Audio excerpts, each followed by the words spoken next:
Howdy, my name is Steven, and I'll be presenting about the Sheats Goldstein residence. This is a house that was designed in the early 1960s and was built in Beverly Crest, a neighborhood in kind of the northeast part of Los Angeles.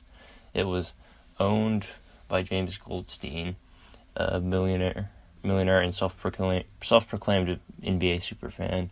He apparently goes to at least 100 NBA games, usually of the Los Angeles Lakers and the Clippers, about every year. And it's built in the very distinctive organic style by an American architect, John Lautner. Lautner lived from 1911 to 1994. He mostly designed buildings in Southern California, and usually studied with Frank Lloyd Wright, who was a pretty well-known modern American architect.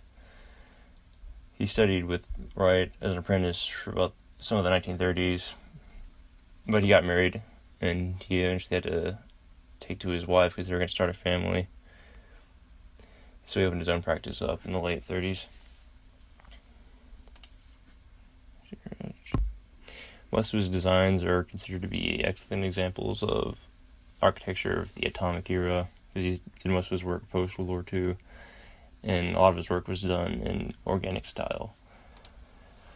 Now, organic style is a modernist architectural philosophy, and it's kind of centered on the principles of extending and building within the harmony of natural elements. You're supposed to kind of achieve an extension of like a natural area looks like. So in the case of the Sheats Goldstein residence, the house is built on a steep hill out of a sandstone kind of like cave. So that explains the house's distinctive external appearance.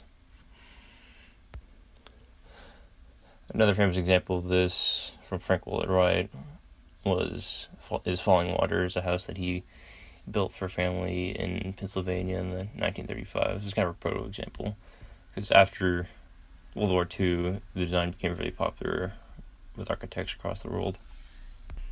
So now more about the Sheats Goldstein house. It was really built for a family. I believe that was the Sheats, part of the home's name. And the family man was a doctor and professor, and he married a artist. And together they raised their young family in the house in the early 60s. There for a couple of years before eventually selling it, because they decided they needed a different home to better suit the needs of their family. And originally it lacked glass walls. It actually was kind of an open air construction, and they had like some sort of heating unit to heat air in the winter whenever it got a bit colder. But this device didn't work really well, and that was one of the many things that when Goldstein finally bought the house, he just replaced the system and put up glass walls. And after he acquired the house, it went through about 2 other owners before he eventually acquired it. He teamed back up with Lautner, and they worked on it together as their kind of lifelong project until Lautner died in 1994. And in Goldstein's words, he proclaims it as a minimalist design, although it is very well detailed with a lot of custom-made furnishings. And some other notes about the house. This residence is well known actually because it's been featured in a lot of films and media productions, especially the home's distinctive sky space, which is kind of the triangular projection here that has all the little skylights. It's called the Above Horizon. You've probably seen it. If you've seen the movie The Big Lebowski, it's well known being in that film, as well as one of the Charlie's Angels films, and I believe Snoop Dogg also shot a music video in here. And there's a birthday party thrown for Rihanna in the house,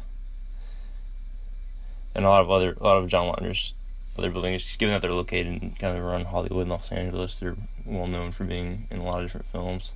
One of his other buildings was in a James Bond movie, and the Sheats Goldstein house was donated by Goldstein to the Los Angeles Museum of Art in 2016, which is a museum that encompasses all of the county's art, as he proclaimed the building to be a work of art. And lastly, this is my works cited. Thank you for watching my presentation.